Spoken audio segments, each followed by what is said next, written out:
Hello guys, welcome to decode exam defence. और आज का ये सेशन हम लोग का बहुत स्पेशल सेशन है, क्योंकि आज हम एक ऐसे व्यक्ति से आपका परिचय कराने जा रहे हैं जो ऑलरेडी आपके एग्जाम में, जो अभी एनडीए का रिजल्ट आया है लास्ट ईयर का 2019 सेकेंड का एनडीए 144 का, उसमें सिलेक्टेड है। ये मेरे स्टूडेंट है अविराज सिंह।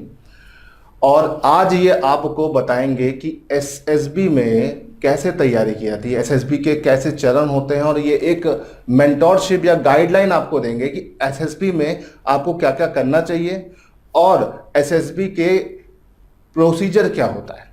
बहुत सारे बच्चे इसमें कंफ्यूज है कि एसएसबी को कैसे करना है, या बहुत सारी चीज़ों को लेकर उनके मन में बहुत सारी डाउट्स हैं। तो उस डाउट्स को आज अविराज सिंह आपके साथ क्लियर करेंगे और ये एक एक चीज़ को बहुत आसानी से समझा देंगे, एसएसबी के डे 1 से लेकर डे 5 तक। तो चलिए शुरू करते हैं। अविराज सिंह आपको अब गाइड करेंगे। Hello everyone, my name is Avraj Singh and I have recently cleared my SSB for NDA 144th in July. Now, आज मैं आपको बताने जा रहा हूँ कुछ ऐसी टिप्स एंड ट्रिक्स जो कि आपको कहीं भी इंटरनेट पे नहीं मिलती हैं। एज एस्पिरेंट्स हमारे बहुत सारे डाउट होते हैं जिनके बारे में कोई एड्रेस नहीं करता है हमें। तो मैं भी as aspirant and as a recommended candidate आपसे कुछ ऐसी बातें करना चाहता हूँ या आपको कुछ ऐसी बातें बताना चाहता हूँ जो कि आपको आपकी SSB क्लियर करने में हेल्प करेंगी। So let's start now. अब आज इस वीडियो में मैं आपको देना चाहता हूँ एक general overview about the SSB and few tips and tricks regarding to the particular test. जैसे जैसे हम टेस्ट के बारे में बात करते जाएंगे मैं उनके बारे में आपको कुछ स्पेशल टिप्स वगैरह भी देता जाऊँगा। तो जैसे कि हम सबको पता है कि SSB एक 5 ड्रिप प्रोसेस है। इसमें बहुत सारे सीरीज ऑफ टेस्ट होते हैं, पर मेनली इनको 3 उसमें डिवाइड किया जा सकता है 3 पार्ट्स में। That is psychological test, GTO and interviewing test. पर इन तीनों से भी इंपॉर्टेंट एक टेस्ट होता है जिसको हम बोलते हैं screening test. Screening test very first day होता है हम लोग का, और स्क्रीनिंग टेस्ट ही काफ़ी इंपॉर्टेंट माना जाता है क्योंकि बहुत सारे बच्चे स्क्रीन आउट हो गए चले जाते हैं और काफ़ी बुरा लगता है क्योंकि आप जब SSB होती है तो SSB के लिए प्रिपेयर करते हैं, साइकोलॉजिकल टेस्ट इंटरव्यू के लिए और GTO के लिए प्रिपेयर करते हैं, पर आप जब फर्स्ट स्टेज में ही बाहर हो जाते हैं तो एक बहुत बुरा फील होता है। और इसलिए ऐसा ना हो, तो इसके बारे में मैं आपको कुछ टिप्स देना चाहूँगा। तो चलिए आज स्टार्ट करते हैं। पहले दिन के हिसाब से मैं आपको बताना चाहूँगा डे 1 हमारा होता है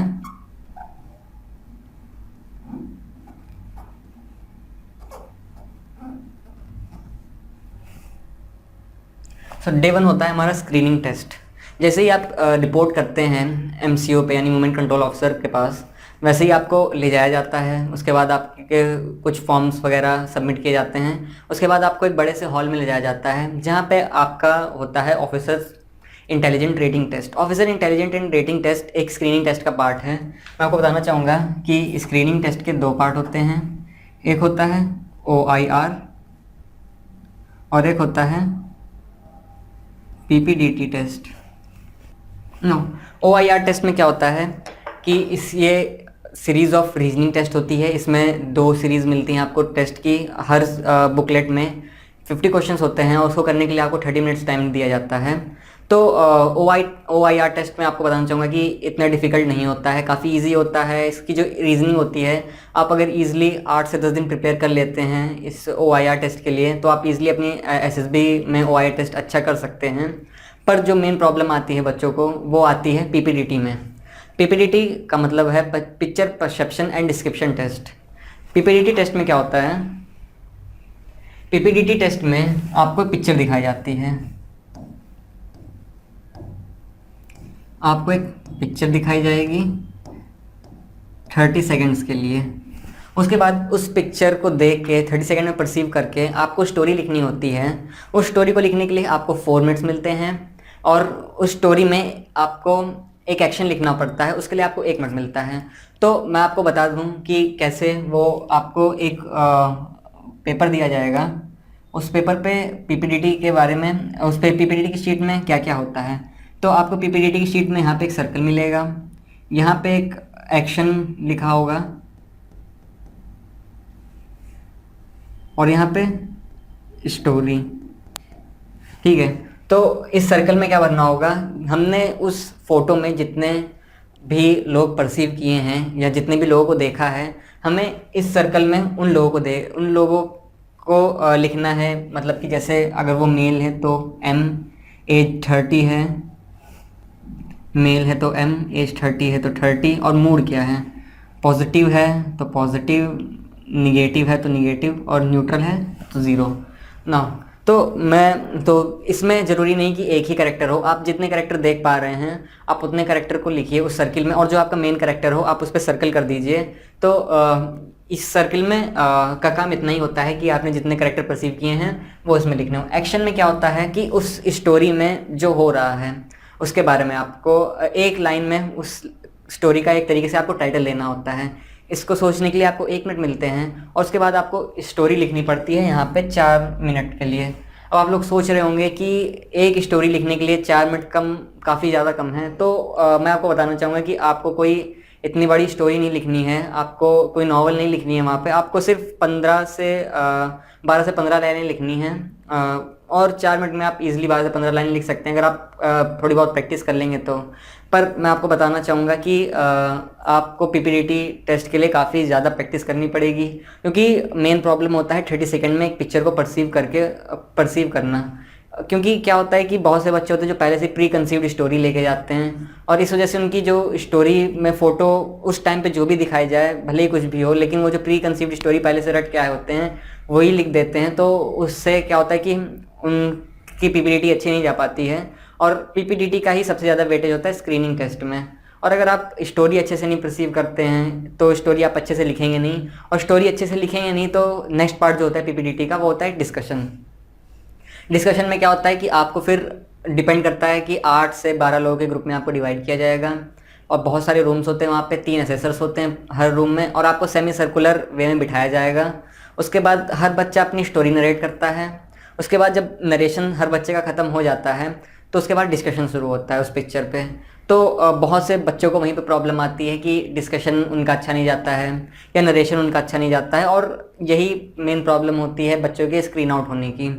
और इसके लिए मैं आपको एक टिप्स देना चाहूँगा कि जब आप नरेट कर रहे हों तो आप एकदम कॉन्फिडेंस के साथ नरेट कीजिए, और जब आप वहाँ से हॉल में से जब आप स्टोरी लिख लेते हैं 5 मिनट के बाद, तो आपसे कहा जाता है कि आप अपनी शीट को फोल्ड कर लीजिए। उसके बाद आपकी शीट आपके पास तो रहती है जिसमें आपने स्टोरी लिखी होती है, पर आप उसको देख नहीं सकते हैं। और आपका हॉल में स्टोरी लिखने के बाद असेसर के पास रूम में जाने तक कम से कम आपके पास 4 से 5 मिनट तो होते ही हैं। तो उनमें आप अपनी स्टोरी को जितनी बार हो सके अच्छे से रट लें, और जब आप नरेट करें तो कोशिश करें कि फंबल ना करें। आपका नरेशन 1 मिनट में ख़त्म हो जाना चाहिए, तो अच्छा होगा, क्योंकि ज़्यादा लंबा आपका नरेशन होगा तो आपको असेसर खुद ही स्टॉप कर देंगे, और अगले आदमी की या अगला जो आपसे बैठा हुआ कैंडिडेट उसके पास उसको बोलने के लिए कहेंगे। तो अगर आप 1 मिनट के अंदर नाइस क्रिस्प स्टोरी रखते हैं और अच्छे से उसको नरेट कर पाते हैं बिना फंबल के, तो आप एक अच्छा इंप्रेशन डालते हैं असेसर पर भी, और जो आपके फेलो वहाँ पे कैंडिडेट बैठे हैं उनके ऊपर भी,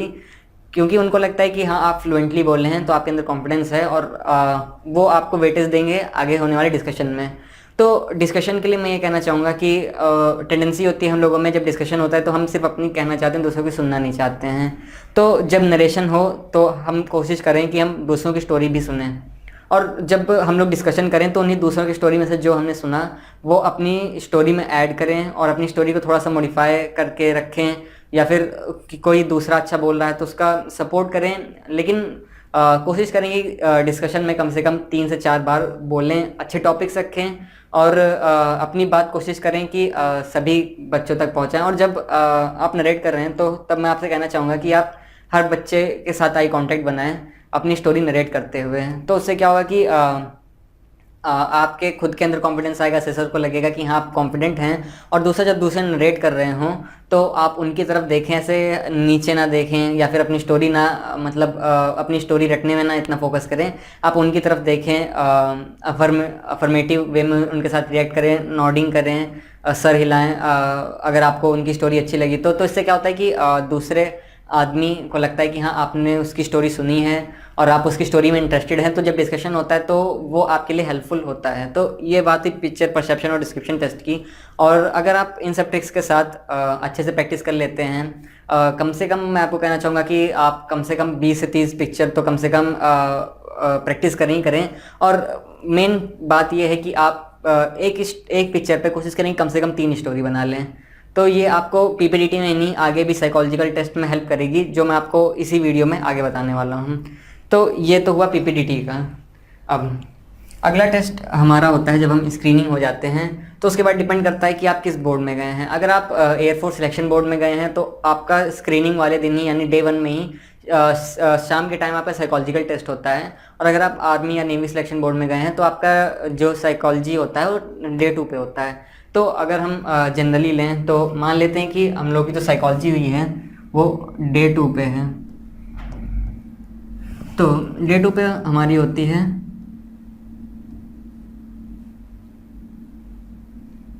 साइक टेस्ट। तो साइक टेस्ट सिर्फ एक टेस्ट नहीं है, इसमें सीरीज ऑफ टेस्टेड हैं टेस्ट्स हैं, जैसे कि TAT that is thematic apperception test, WAT word apperception test, SRT situation reaction test and SD that is self description test. Now आइए चलिए इन सबको यहाँ पे देखते हैं।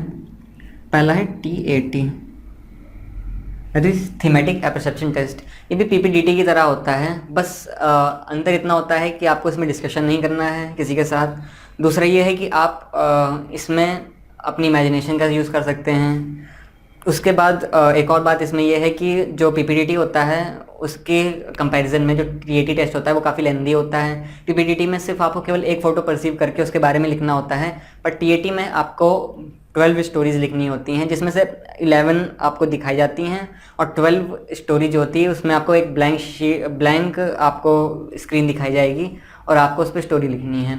तो ये होता है TAT में भी आपको हर स्टोरी के लिए 30 सेकंड मिलेंगे परसीव करने के लिए। उसके बाद आपको 4 मिनट मिलेंगे स्टोरी लिखने के लिए। और मैं भी TAT के लिए भी जैसे मैंने आपको बताया था कि आप अगर पहले से ही फ़ोटोज़ वगैरह प्रैक्टिस करते हैं, क्योंकि आपको इंटरनेट पे बहुत सारी फ़ोटोज़ मिल जाएंगी PPDT या TAT वगैरह को प्रिपेयर करने के लिए। तो जो कि आप अगर पहले से प्रिपेयर किए रहेंगे तो उससे क्या रहता है कि आपको पिक्चर्स जो है वो परसीव करने में आसानी होगी। आप 30 सेकंड में पूरी तरीके से पिक्चर को परसीव कर पाएंगे और एक अच्छी सी स्टोरी लिख पाएंगे। तो ये जैसे मैंने पिछली PPDT में आपको टिप दी थी कि कम से कम 30 स्टोरीज़ तो कम से कम प्रिपेयर करें, और पर स्टोरी कम से कम 2 से 3 उसमें जो है प्लॉट निकाल लें या 2 से 3 उसमें स्टोरीज़ बनाने की कोशिश करें, तो वो आपके लिए काफ़ी हेल्पफुल होगा। और एक और बात मैं आपसे कहना चाहूँगा कि TAT के लिए क्या रहता है कि हम लोग की स्पीड इतना लिखने की नहीं होती है कुछ बच्चों की कि 12 मतलब कि 12th स्टोरी तक क्या होता है कि काफ़ी बच्चों की स्टोरी छूट जाती है, ऐसा कुछ होता है। तो उसके लिए आप पहले ही टाइमर लगा के एक बार ज़रूर प्रैक्टिस कर लें अपनी TAT के लिए, क्योंकि वहाँ पे क्या होता है कि स्ट्रेस होता है आपके ऊपर इतना। तो अगर आप घर से प्रैक्टिस करके नहीं जाएंगे उन सब स्टोरीज़ को टाइम में ख़त्म करने की, तो वहाँ पे आपको दिक्कत होगी। तो ये तो हुआ TAT का। सेकंड होता है हमारा WAT का। WAT होता है हमारा word association test. Word association test में क्या होता है कि आपको 60 वर्ड्स दिखाए जाते हैं, हर वर्ड पे आपको 15 सेकंड्स मिलते हैं उसको देख के उस पर एक सेंटेंस लिखने का। वर्ड्स बहुत सिंपल होते हैं, ऐसा नहीं होता कि कोई एक ऐसा वर्ड है जिसको मतलब कभी सुना ही नहीं होगा आपने। एक्सेप्शंस हो सकती हैं, एक वर्ड कोई ऐसा आ गया तो, लेकिन मेजॉरिटी ऑफ वर्ड बहुत ही सिंपल होते हैं और उन पे आपको एक सेंटेंस बनाना होता है। लेकिन प्रॉब्लम ये है कि उसमें सिर्फ आपको 15 सेकंड्स मिलते हैं। आपको 15 सेकंड्स में वो वर्ड देख के उस पर सेंटेंस लिखना है। तो मेरा इसके लिए आपको सजेशन रहेगा कि आप कम से कम सेंटेंस मतलब कम से कम वर्ड का सेंटेंस बनाएं। जैसे कि अकॉर्डिंग टू मी 4 से 5 अगर आप वर्ड्स का सेंटेंस बना रहे हैं तो वो मोर देन इनफ है। तो और उससे ऊपर ना जाएं, 5 से 6 तक भी ठीक है, पर 6 से ऊपर तो बिल्कुल ना जाएं, क्योंकि उससे क्या होगा कि 15 सेकंड में आप अगर 6 वर्ड का एक सेंटेंस लिखेंगे तो आप नेक्स्ट वर्ड का टाइम खा जाएंगे और अगर आप नेक्स्ट वर्ड का टाइम खा जाएंगे तो ऐसे करते करते वो ऐड अप होता जाएगा और आप काफ़ी वर्ड्स छोड़ देंगे W80 में। तो यही है मेरा पॉइंट कि आप कम से कम वर्ड में अपना सेंटेंस कंप्लीट करने की कोशिश करें। और दूसरी बात ये कि वहाँ पे आपका ग्रामर नहीं देखेंगे वो W80 में, वो आपकी साइकोलॉजी देखना चाहते हैं, वो आपका सबकॉन्शियस माइंड टेस्ट करना चाहते हैं। तो अगर आपकी थोड़ी बहुत ग्रामेटिकल मिस्टेक हो रही है तो उस पर आप फोकस ना करें कि मैं ग्रामर सही करूँ, और ग्रामर सही करने के चक्कर में पता चले आपका टाइम निकला जा रहा है। तो ग्रामर से ज़्यादा आपने बस इस तरीके से लिख दीजिए कि वो असेसर को समझ में आ जाए कि आप कहना क्या चाहते हैं, अर्थ का अनर्थ ना हो। बाकी इतना ग्रामर का रोल नहीं होता है W80 टेस्ट में। उसके बाद W80 के लिए मेरी आपसे टिप्स रहेगी कि आप क्या रहता है कि W80 में भी जैसे कि आपको बताया कि साइकोलॉजिकल टेस्ट आपके सबकॉन्शियस माइंड का टेस्ट होता है, इसलिए इसमें टाइम बहुत कम मिलता है। तो W80 की अगर आपको प्रैक्टिस करनी है तो आप घर पे उसकी जितनी हो सके उतनी प्रैक्टिस कीजिए, क्योंकि क्या रहता है कि अगर आप वहाँ पे वर्ड का कोई सेंटेंस सोच के तब लिखने बैठेंगे तो डेफिनेटली आपके वर्ड छूट ही जाने हैं। तो आप काफ़ी अच्छे से W80 की प्रैक्टिस कीजिए और कोशिश कीजिए कि जो वर्ड्स आप घर पे मतलब लिख रहे हैं उनके बारे में, तो उनको रटने की नहीं, उनको अपने कोशिश करिए कि अपने सबकॉन्शियस माइंड में उनको लाएं। और जैसे कि W80 में होता है कि आप कोशिश करें कि वर्ड्स के हिसाब से आपको रेटिंग मिलती है। उस टॉपिक के बारे में इतना डीपली नहीं जाना चाहूँगा क्योंकि टाइम बहुत ज़्यादा हो जाएगा कि W80 में किस हिसाब से आपको मार्किंग मिलती है। तो मैं ये कहना चाहूँगा कि आप पॉजिटिव वर्ड्स बनाने की कोशिश करें और निगेटिविटी कम से कम दिखाने की कोशिश करें उसमें। और अगर निगेटिव वर्ड भी है तो उसको एज अ पॉजिटिव वे में शो करें। जैसे कि अगर एक्सीडेंट आता है तो आप लिख सकते हैं कि अलर्टनेस अवॉइड एक्सीडेंट्स। तो इस टाइप के सेंटेंस आप बनाने की कोशिश करें जो कि शॉर्ट हों, क्रिस्प हों और इन अ वे पॉजिटिव भी हों। उसके बाद W80 टेस्ट के बाद हमारा होता है SRT।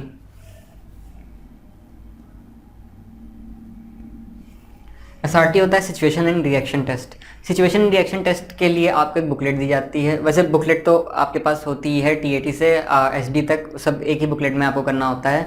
उसके बाद SRT में क्या रहता है कि आपको आपकी बुकलेट में ही क्वेश्चंस लिखे होते हैं और आपको उनके आंसर देने होते हैं।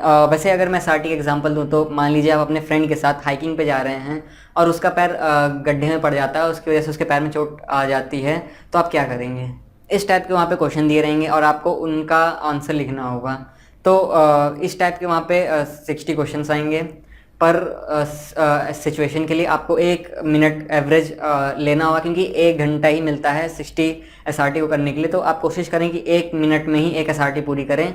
तो इसमें मैं आपको कहना चाहूँगा कि ग्रामर के पीछे ज़्यादा ना पड़ें, कंजंक्शन का इस्तेमाल करें अपने सेंटेंस कंप्लीट करने के लिए।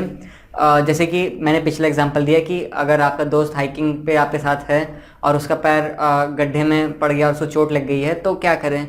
तो आप उसको शॉर्टेस्ट वे में आप लिखने की कोशिश करें कि आप उसको फर्स्ट एड देंगे। इस टाइप से अगर आप करते हैं तो अपनी SRT में कोशिश करिए कि 1 मिनट से ज़्यादा ना लगे। पर अगर लग रहा है तो इतनी कोई प्रॉब्लम की बात नहीं है, आप 1-2 SRTs अगर छूट गई तो चल जाती हैं, उसमें इतनी बड़ी प्रॉब्लम नहीं होगी आपके लिए। पर SRT में भी कोशिश करें कि आप एक अच्छा रिस्पॉन्स लिखने की कोशिश करें। और समय की वजह से मैं उतना डीप में नहीं जा पा रहा हूँ, पर हाँ इतना कहना चाहूँगा कि जब आप SRT एक ऐसा टेस्ट है जिसके लिए आप घर पे बहुत अच्छे से प्रिपेयर हो सकते हैं, क्योंकि कुछ SRTs होती हैं जो कि अक्सर रिपीट हो जाती हैं जब आप SSB देने जाते हैं। तो अच्छा होगा कि आप SRTs बहुत अच्छे से प्रिपेयर कर लें। और आपको अगर आप SRT अच्छे से प्रिपेयर करते हैं तो आपको ज़रूर हेल्प करेगी। उसके बाद हमारा 4th एंड लास्ट टेस्ट होता है साइकोलॉजी का SD test. Now SD test is self description test. Self description test में क्या होता है कि आपके पास वही बुकलेट होती है, उसमें क्वेश्चंस होते हैं। इस टाइप के क्वेश्चन होते हैं कि आप खुद को कैसे परसीव करते हैं, आपकी फैमिली आपके बारे में क्या सोचती है, आपके टीचर्स आपके बारे में क्या सोचते हैं, इन सब टाइप के क्वेश्चंस होते हैं। और SD ही एक ऐसा टेस्ट है जिसको आप बिफोर हैंड बहुत अच्छे से प्रिपेयर कर सकते हैं और वो एकदम प्रिडिक्टेबल होता है कि हाँ यही क्वेश्चंस आने वाले हैं। तो इन सब के लिए मैं कहना चाहूँगा कि पहले तो अगर हम SSB देने जा रहे हैं तो हमें अपने खुद के बारे में बहुत अच्छे से पता होना ही चाहिए। तो इसलिए आप अपने बारे में कम से कम 4 से 5 अच्छी क्वालिटीज़, 4 से 5 बुरी क्वालिटीज़ ज़रूर ढूंढ लें, क्योंकि बहुत ज़रूरी होता है। हमारी टेंडेंसी क्या होती है कि हम अक्सर अपनी अच्छी क्वालिटीज़ को ढूंढ लेते हैं पर अपनी बुरी क्वालिटीज़ नहीं ढूंढते हैं। लेकिन ऐसा तो है नहीं कि किसी में बुरी क्वालिटीज़ नहीं होती, बुरी क्वालिटीज़ सब में होती हैं।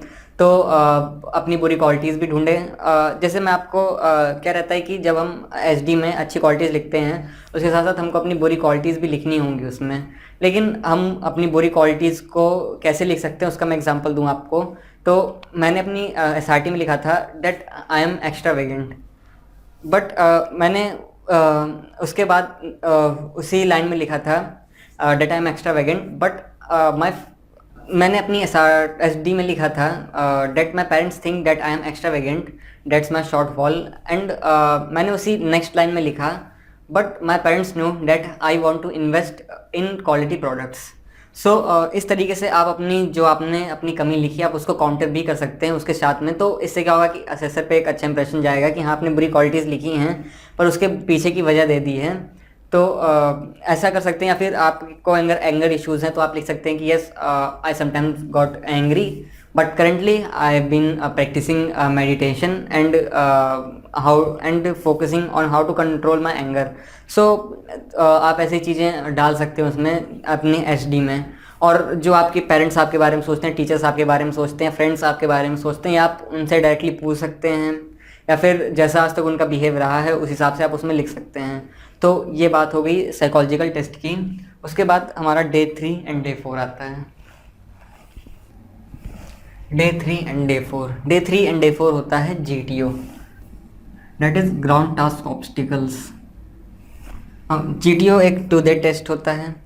इस 2 डे टेस्ट में अबाउट 10 हमारे ऑब्स्टिकल्स होते हैं या 10 हमारे टेस्ट होते हैं। उनको 2 दिन में डिवाइड किया जाता है। वैसे नॉर्मली 9 होते हैं, उनको 2 दिन में डिवाइड किया जाता है। और उसमें हमें ग्रुप में भी और अकेले भी टेस्ट किया जाता है। अभी तक क्या था, डे 2 तक साइकोलॉजी तक या फिर साइकोलॉजी में हमें अकेले टेस्ट देना था, हमें खुद जो भी है वो लिखना था। पर GTO में क्या होता है कि जो हमने साइकोलॉजी में लिखा है वो हमें प्रूव करके दिखाना है। यानी कि हमने लिख तो दिया कि हम ऐसे हैं, पर क्या हम सच में जब हमें कंडीशंस में डाला जाता है तो क्या हम सच में वैसा परफॉर्म कर पाते हैं। तो एक तरीके से GTO का टेस्ट का मतलब यही होता है कि आप जब आपको स्ट्रेस सिचुएशन में डाला जाता है, आपको जब रियल वर्किंग कंडीशन में डाला जाता है तो आप कैसा परफॉर्म कर पाते हैं। तो GTO में मेन हमारा होता है GTO में हमें अलग भी परफॉर्म करना होता है, ग्रुप के साथ भी परफॉर्म करना होता है, हाफ ग्रुप में भी परफॉर्म करना होता है। तो GTO एक बहुत ही लेंदी टेस्ट की सीरीज़ होती हैं। तो इसमें सबसे पहले जो हमारी टेस्ट होता है वो होता है GD, that is group discussion. Group discussion test 2 होंगे आपके। पहले ग्रुप डिस्कशन टेस्ट में आपको 2 टॉपिक दिए जाएंगे, 2 में से कोई एक आपको अपनी टीम कंसेंसस से चुनना होगा, जो आपका ग्रुप होगा 8 लोगों का। उसके बाद क्या रहता है कि जो दूसरा टेस्ट होता है, जो दूसरा डिस्कशन होगा वो GTO खुद अपनी तरफ से देता है आप लोगों को, उसमें आपको लिबर्टी नहीं होती है चूज़ करने की। तो क्या होता है GD में बहुत प्रॉब्लम होती है कि हम लोग क्या होता है कि जब हम लोग अपने एकोमोडेशंस में होते हैं यानी जब अपनी मैश में होते हैं तो अपने टीममेट्स के साथ प्लान बना के जाते हैं कि हाँ ऐसे लड़ेंगे नहीं एक दूसरे से या फिर एक दूसरे की बात सुनेंगे। पर जब GD में जाते हैं वहाँ पे तो वहाँ पे फ़िश मार्केट बनना ऑलमोस्ट इनएविटेबल होता है। फ़िश मार्केट बन जाता है। तो मैं आपको एक टिप देना चाहूँगा फ़िश मार्केट से बचने की। तो वो ये है कि जब आप जाते हैं SSB देने तो आप फोकस करें कि तो आप कोशिश करें जब आप जाते हैं GD के लिए तो जैसे ही GD स्टार्ट करने के लिए कही जाती है तो आप तुरंत ना बोलना शुरू करें। 15 से 30 सेकंड लें, जो आपकी थॉट्स आ रही हैं उस टॉपिक के बारे में उसको अरेंज कर लें एक मतलब एक गुड सेंटेंसेस में, गुड सीरीज़ ऑफ सेंटेंसेस में एक अच्छे से आप क्या बोलना चाहेंगे वो बोल दें। तो उससे क्या होगा कि आप जब 15 से 30 सेकंड के बाद क्या होता है कि धीरे धीरे जो आपके ग्रुप के साथ के मेंबर्स हैं उनकी आवाज़ भी धीमे होने लगती है। तो जब उनकी आवाज़ धीमे होने लगती है तो आपके पास टाइम होता है कि हाँ तब आप बोल सकते हैं और अपनी बात रख सकते हैं। तो इससे क्या होगा कि एक तो जब आप उनकी आवाज़ धीमी पड़ जाएगी, जब आप बोलेंगे तो आपकी आवाज़ मोर क्लियर होगी। दूसरा, जब आप 15 से 30 सेकंड अपने सेंटेंसेस अरेंज करने में लगा चुके होंगे तो आपके पास बहुत अच्छे सेंटेंस होंगे बोलने के लिए, बहुत अच्छे सब टॉपिक्स होंगे या बहुत अच्छी बातें होंगी कहने के लिए। और दूसरा ये रहता है कि GD में हमें ये देखना चाहिए कि क्या होता है कई बार काफ़ी ज़्यादा वो हो जाता है, फिश मार्केट बन जाता है। तो हमें कोशिश करनी चाहिए कि पहले हम सिचुएशन काम करें, अपने जो आपके मतलब कि जो आपके साथ में हैं टीममेट्स हैं उनके साथ उनसे बात करें और ज़्यादा हाइपर ना हो जाए। क्या मैंने कई बार क्या होता है कि जैसे आप सीट पे बैठे हैं, जीडी हो रही है, आपकी बात नहीं सुनी जा रही है, तो आप हाथ पैर चलाने लगते हैं, आप सीट से उछलने लगते हैं। तो इस टाइप के काम ना करें, अपने खुद को एकदम काम रखें सिचुएशन में। जितना हो सके उतना कॉन्शियसली बिहेव करें, ऐसे इधर उधर हाथ ना चलाएं या फिर किसी दूसरे को टच ना करें, या एक तरीके से दूसरे को बोलने से ना रोकें। इस टाइप के काम अगर आप ऐसा करने में सक्षम हो जाते हैं, अगर आप कामली अपनी सीट पे बैठे रहते हैं, तो ये आपके एक बेनिफिट में जाता है। तो ये रहा ग्रुप डिस्कशन का। ग्रुप डिस्कशन के बाद हमारे होते हैं मिलिट्री प्लानिंग एक्सरसाइज। तो मिलिट्री प्लानिंग एक्सरसाइज में या तो आपको एक सैंड मॉडल होगा या फिर एक इस टाइप का आपको एक बहुत बड़ी फ़ोटो टाइप की होगी या मॉडल टाइप का होगा, जिसमें ऐसे करके माउंटेन्स, ऐसे रिवर्स, ऐसे हाउसेस, यहाँ पे विलेज है, यहाँ पे एक विलेज है, इस टाइप से यहाँ पे ट्रीज़ हैं, इस टाइप से मतलब कि काफ़ी ज़्यादा फीचर्स होंगे उस मैप में। और आपको प्रॉब्लम्स दी जाएगी उसमें, एक काफ़ी बड़ा नरेशन होता है उसमें, आपको different types of problem, series of problems दी जाती हैं, about an average 4 to 5 problems दी जाती हैं उसमें। आप जो ग्रुप होते हैं, आपको देखा जाता है कि आप ग्रुप में जब आपके ऊपर स्ट्रेस होता है तो आप किस टाइप से उसको परफॉर्म करते हैं, कितने ज़्यादा ऑर्गेनाइज्ड आप वे में आप उस प्रॉब्लम को सॉल्व करते हैं अपने ग्रुप के साथ, कितनी इफिशिएंटली अपने ग्रुप मेंबर्स को इस्तेमाल करते हैं। तो मिलिट्री प्लानिंग एक्सरसाइज में ये सब देखा जाता है कि हम कितनी इफिशिएंटली या कितने अच्छे से उसको परफॉर्म कर सकते हैं। तो मिलिट्री प्लानिंग एक्सरसाइज में मैं कहना चाहूँगा कि एक तो वहाँ पे लिखने का टाइम बहुत कम होता है, आपको पहले सोचना भी है कि हाँ आपको क्या करना है, उसके बाद लिखने का टाइम।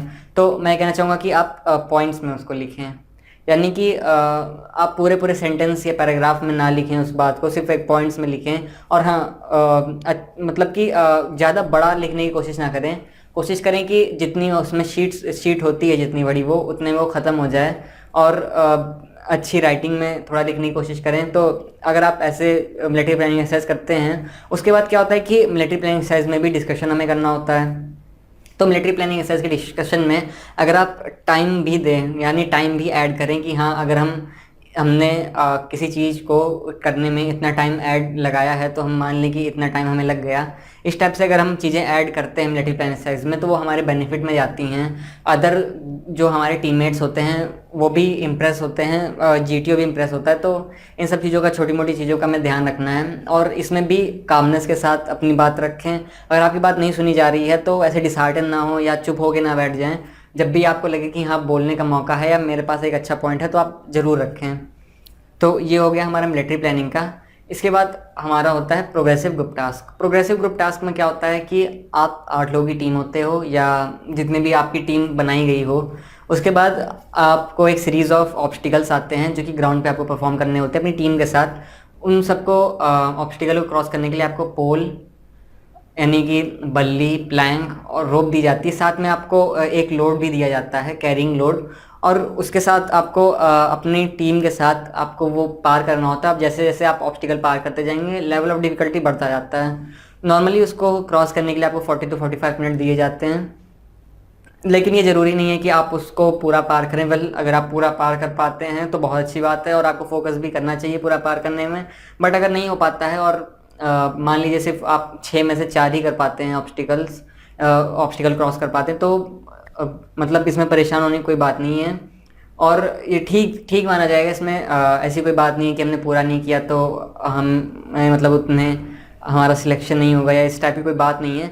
पर उसमें फोकस करें कि आपको अगर आइडियाज़ नहीं आ रहे हैं तो भी आप पीछे हाथ बांध के ना खड़े हो जाएं। अगर आपको आइडियाज़ नहीं आ रहे फिर भी आप वहाँ पे जूझिए।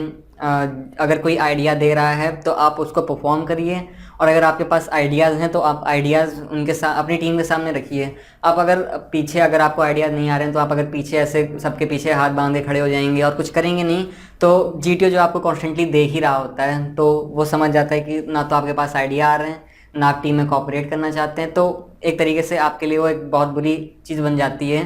तो मैं आपसे यही कहना चाहूँगा कि फोकस करें पीजीटी में, कि अगर आप आइडिया दें। अगर आइडियाज़ नहीं आ रहे हैं कम से कम पार्टिसिपेट तो करें ही करें। उसके बाद पीजीटी के बाद हमारा एचजीटी आता है, जो कि होता है एक half group task. Half group task में क्या होता है कि हमारा जो ग्रुप, जो कि मान लीजिए 8 लोगों का था, तो ये डिवाइड करके 4-4 में बांट दिया जाएगा। अब 4-4 के ग्रुप में हमारे पास बहुत अच्छा मौका होता है अपनी जो क्वालिटीज़ हैं, अपनी जो स्किल्स हैं, अपनी इफेक्टिवनेस है, वो जीटीओ को दिखाने का।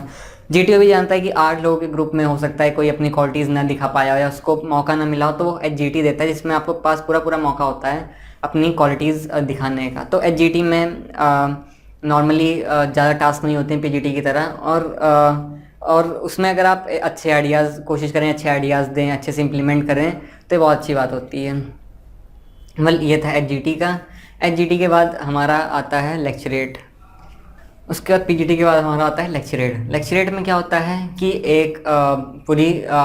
एक हमको कार्ड दिया जाता है। उस कार्ड में 4 टॉपिक्स होते हैं और हमें 4 में से कोई एक टॉपिक चूज़ करके बोलना होता है। पर लेक्चरेट की प्रॉब्लम क्या होती है कि हमको प्रिपेयर करने के लिए ज़्यादा टाइम नहीं दिया जाता है। हमारे पास कुछ ही मिनट्स होते हैं उसको प्रिपेयर करने के लिए, और कुछ ही मिनट्स होते हैं उस जो हमने प्रिपेयर किया उसको बोलने के लिए।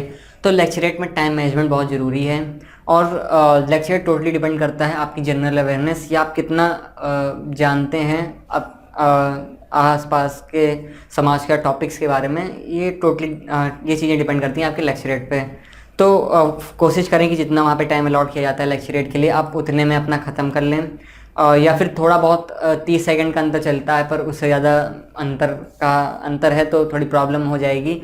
और कोशिश करें कि ज़्यादा डिफ़िकल्ट टॉपिक के पीछे ना पड़ें। हाँ, अगर आपको आता है और डिफ़िकल्ट टॉपिक है वो, तो बहुत अच्छी बात है, आपको बोलना चाहिए। पर अगर आप सोचें कि नहीं डिफ़िकल्ट टॉपिक है, मैं बोलता हूँ मेरा अच्छा इंप्रेशन पड़ जाएगा, और आप बाई चांस वहाँ नहीं बोल पाते हैं, तो इससे अच्छा तो आप एक इजी टॉपिक ही बोल दें जो कि आप वहाँ पे जाकर कॉन्फिडेंटली बोल सकें। तो ये टोटली आपके ऊपर है, पर मैं ये कहूँगा कि ऐसा टॉपिक चुनें जिसके बारे में आप बोल सकें।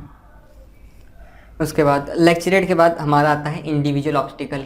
इंडिविजुअल ऑब्स्टिकल टोटली आपका स्टेमिना या आपकी बॉडी कितनी फिट है इस पर डिपेंड करता है। इंडिविजुअल ऑब्स्टिकल में टोटली 12 ऑब्स्टिकल्स होते हैं, या कम ज़्यादा भी हो सकते हैं। उसके बाद हर ऑब्स्टिकल पे एक नंबर होता है, जैसे कि 1 या 2 ऐसे करके नंबर होते हैं। अगर आप मान लीजिए 1 नंबर वाला ऑब्स्टिकल आपने क्रॉस किया तो आपको 1 नंबर मिल जाएगा, 12 वाला किया तो आपको 12 नंबर मिल जाएंगे, तो इस तरीके से टोटल आपका 13 नंबर। तो इस तरीके से आपको इंडिविजुअल ऑब्स्टिकल में ऑब्स्टिकल पार करने होते हैं। कोई इतने हार्ड ऑब्स्टिकल्स नहीं होते हैं, आप इजीली 7 to 8 ऑब्स्टिकल ईजिली पार कर सकते हैं। और नॉर्मली अगर आप 3 to 4 किलोमीटर रनिंग करते हैं या नॉर्मली पुशअप्स पुलअप्स करते हैं तो आप इजीली आराम से इंडिविजुअल ऑब्स्टिकल कंप्लीट कर लेंगे। और उसके बाद हमारा आता है कमांड टास्क। कमांड टास्क मैं मानता हूँ मेरे लिए जीटीओ का सबसे अच्छा, या फिर एक तरीके से सबसे ज़्यादा अपनी क्वालिटीज़ दिखाने वाला एक टास्क है, क्योंकि जीटीओ डे 3 से अब डे 4 हो चुका है। यानी कि जो हमारे 4 टास्क थे, 4 से 5 टास्क डे 3 में हुए, उसके बाद बाकी टास्क हमारे डे 4 में हुए, और अब कमांड टास्क। अब तक जीटीओ ने जितना आपको टेस्ट किया है वो उस हिसाब उस डिफ़िकल्टी से आपको एक कमांड टास्क देगा। तो क्या होता है कि कई लोग क्या होता है कि परेशान हो जाते हैं कि हमें तो एसएसबी में इतना डिफ़िकल्ट कमांड टास्क दिया। लेकिन ये आपके लिए अच्छी बात है, जितना आपको डिफ़िकल्ट टास्क मिल रहा है उतना आपके लिए एक ये अच्छी बात होती है कि हमें डिफ़िकल्ट टास्क मिला, इसलिए इसका मतलब है कि जीटीओ मुझे मतलब हाई रेट करता है बाकियों से। तो कमांड टास्क में क्या होता है कि आपको एक ऑब्स्टिकल होता है, उसको क्रॉस करना होता है।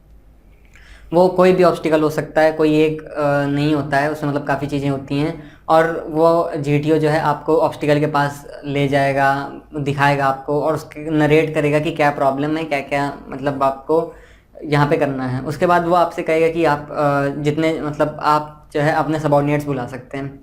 तो नॉर्मली सबऑर्डिनेट्स सब लोग 2 ही बुलाते हैं, तो मैं भी कहूँगा कि 2 इज़ मोर, मतलब 2 इज़ इनफ होते हैं, मतलब 2 लोगों को।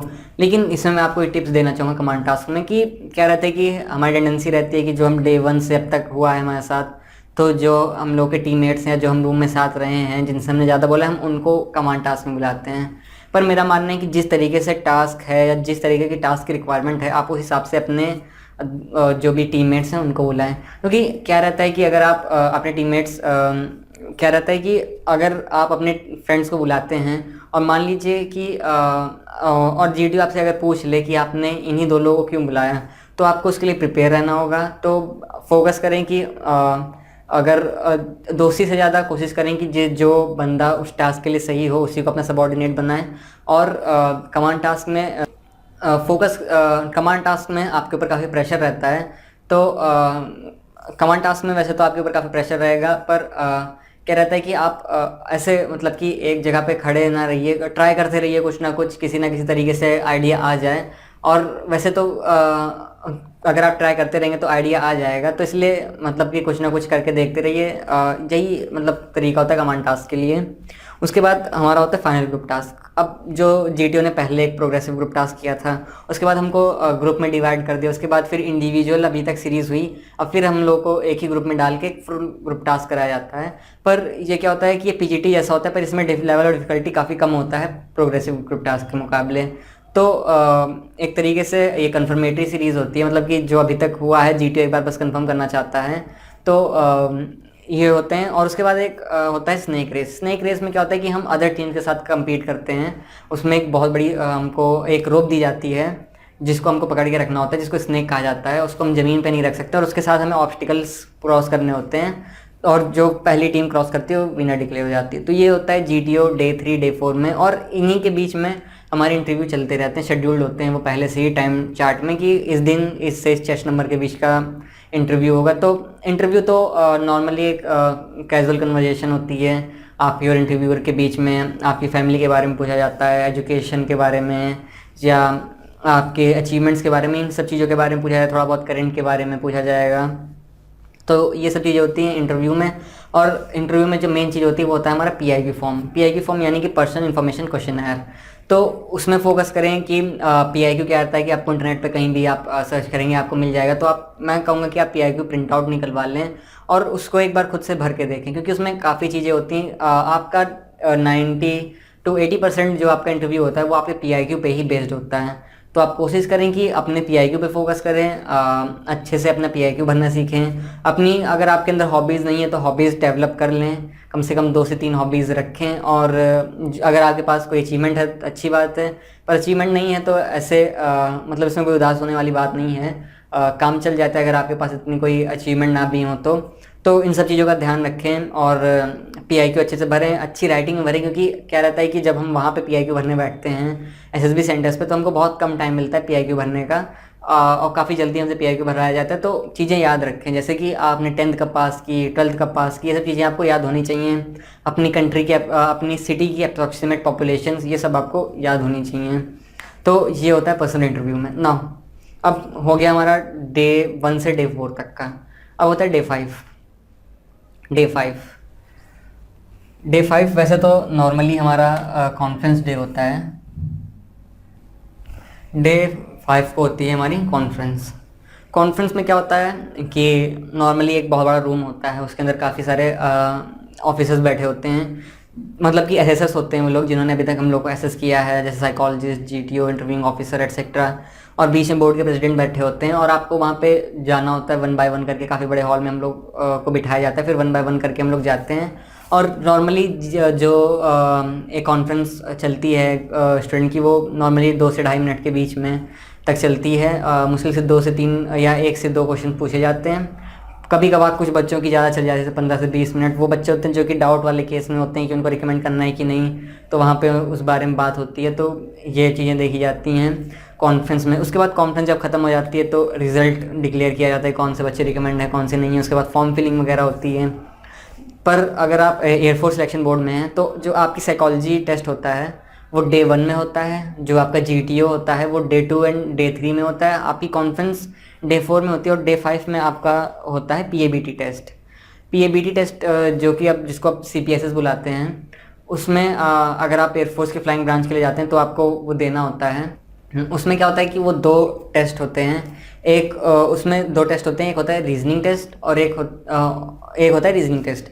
उसमें क्या होता है कि आपको एक टेस्ट में उसमें 2 टेस्ट होते हैं। एक टेस्ट में नॉर्मली रीजनिंग, प्लेन के इंस्ट्रूमेंट्स, रीडिंग वगैरह से रिलेटेड क्वेश्चंस आते हैं। दूसरे में आपको सिमुलेटेड कॉकपिट में आपको बिठाया जाता है, जो सिमुलेटर टाइप में होता है। उसके बाद आपको उसमें गेम खेलने होते हैं, थोड़े बहुत कुछ गेम्स होते हैं। और उस गेम में आपको 3 चांसेस दी जाती हैं और आपका बेस्ट ऑफ 3 में जो भी 3 चांसेस में जो भी बेस्ट है वो कंसिडर किया जाता है स्कोर। तो ये हमारी नॉर्मल हो गई टोटल जो हमारा एसएसबी की प्रोसेस होती है। आई होप कि आपको ये पसंद आई होगी, आपको कुछ हेल्प मिली होगी इस वीडियो से। Thank you.